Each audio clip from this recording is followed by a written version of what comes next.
ഈ നഗരത്തിലെങ്ങും ഉത്സവാന്തരീക്ഷമാണ്. ഓരോ 100 മീറ്ററിലും വർണ്ണവിളക്കുകളാലും മറ്റും അലങ്കരിക്കപ്പെട്ട പാതയോരങ്ങളിൽ ഓരോ 100 മീറ്ററിലും സ്റ്റേജുകൾ കെട്ടി വിവിധ സംസ്ഥാനങ്ങളിലെ സാംസ്കാരിക പരിപാടികളാണ് ഇവിടെ അരങ്ങേറിക്കൊണ്ടിരിക്കുന്നത്. ഇന്ന് പുലർച്ചെ മുതൽ ഈ ആഘോഷങ്ങൾ ആരംഭിച്ചു. സ്പീക്കറുകളിലൂടെ രാമസങ്കീർത്തനം മുഴങ്ങുന്നു.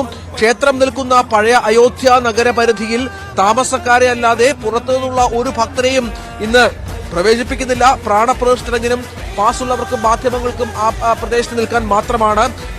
നരേന്ദ്രമോദി ഇപ്പോൾ മനസ്സിലാകുന്നത് 10:25 അദ്ദേഹം ഇപ്പോൾ അയോധ്യ വിമാനത്താവളത്തിൽ, ഇവിടെ നിന്ന് അല്പം ദൂരം മാത്രമുള്ള അയോധ്യ വിമാനത്താവളത്തിൽ എത്തി എന്നാണ് മനസ്സിലാകുന്നത്. അദ്ദേഹം ഏതാനും നിമിഷങ്ങൾക്കകം ഈ ഹെലികോപ്റ്ററിൽ ഹെലിപാഡിലേക്ക് എത്തും എന്നുള്ള വിവരങ്ങളും നമുക്ക് ലഭ്യമാകുന്നുണ്ട്.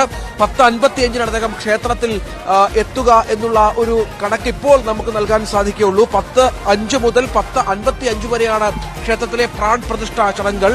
1 മണിക്ക് അദ്ദേഹം ഇവിടെ ഈ സമ്മേളന വേദിയിൽ, പൊതുസമ്മേളന വേദിയിൽ മോദി, ഈ ക്ഷേത്ര പരിസരത്ത് തയ്യാറാക്കിയ പൊതുസമ്മേളന വേദിയിൽ മോദി അതിഥികളെ അഭിസംബോധന ചെയ്യും. പിന്നീട് കുബേർ തില ക്ഷേത്ര ദർശനം കൂടി കഴിഞ്ഞാണ് മോദി മടങ്ങുക. ഇന്നലെ നമുക്കറിയാം അദ്ദേഹം ഒരാഴ്ചയായി നീണ്ട അനുഷ്ഠാന വ്രതങ്ങളിലും മറ്റുമാണ്, നിലത്തും മറ്റും കിടന്നുറങ്ങിയാണ് ചടങ്ങിലേക്ക് വന്നത് എന്ന് നമുക്കറിയാം. അങ്ങനെ എല്ലാ ചടങ്ങുകളും ക്രമീകരണങ്ങളും പൂർത്തിയായി കഴിഞ്ഞു. ഭാരതം കാത്തിരിക്കുന്ന ഒരു വലിയ ആഘോഷപൂർവമായ ഒരു ഇവന്റിനുള്ള ക്രമീകരണങ്ങളാണ് ഇപ്പോൾ പൂർത്തിയായിക്കൊണ്ടിരിക്കുന്നത്. മൈസൂരുവിലെ ശില്പി യോഗി രാജ് കൃഷ്ണശിലയിൽ തീർത്ത 51 ഇഞ്ച് നീളമുള്ള വിഗ്രഹമാണ് ഇപ്പോൾ പ്രതിഷ്ഠിക്കപ്പെടുന്നത്. ഇതിൽ 5 വയസ്സുള്ള രാമന്റെ വിഗ്രഹമാണ് എന്ന് നമുക്കറിയാം. താൽക്കാലിക ക്ഷേത്രത്തിൽ ആരാധിച്ചിരുന്ന രാംലല്ല അടക്കമുള്ള വിഗ്രഹങ്ങളും ഇവിടെ പ്രതിഷ്ഠിക്കുന്നുണ്ട്. രാംലല്ലയുണ്ട്, അർജുനുണ്ട് അടക്കമുള്ള ആളുകൾ, 4ഓളം പ്രതിഷ്ഠകൾ ഇവിടെ ഉണ്ടാകും എന്നാണ് നമുക്ക് മനസ്സിലാകുന്നത്.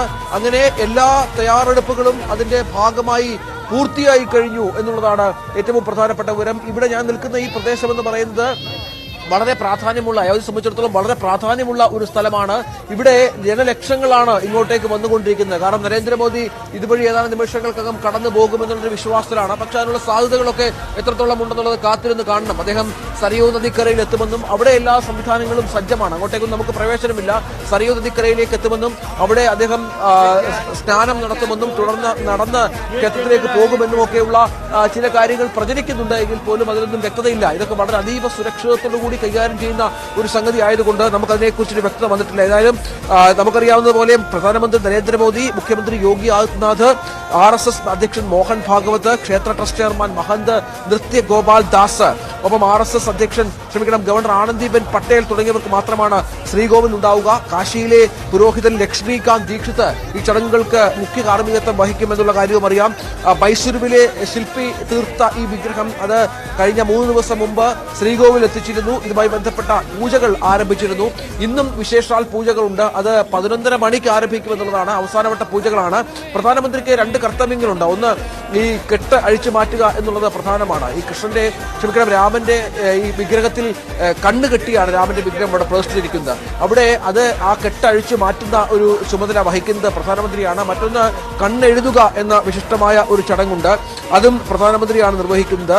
അങ്ങനെ വളരെ പ്രധാനപ്പെട്ട ഒരുപാട് കാര്യങ്ങൾ സംഭവിക്കുന്നു ക്ഷേത്രത്തിൽ. നമുക്ക് ഇനിയും കാത്തിരിക്കാം. ഏതാനും നിമിഷങ്ങൾക്കകം പ്രധാനമന്ത്രി ക്ഷേത്രത്തിലേക്ക് ഉള്ള മാർഗമധ്യയാണ് എന്നാണ് മനസ്സിലാകുന്നത്. അതും തീർച്ചയായും പ്രധാനമന്ത്രിയുടെ വരവ് തന്നെയാണ് ഏറ്റവും പ്രധാനം. അതിനുള്ള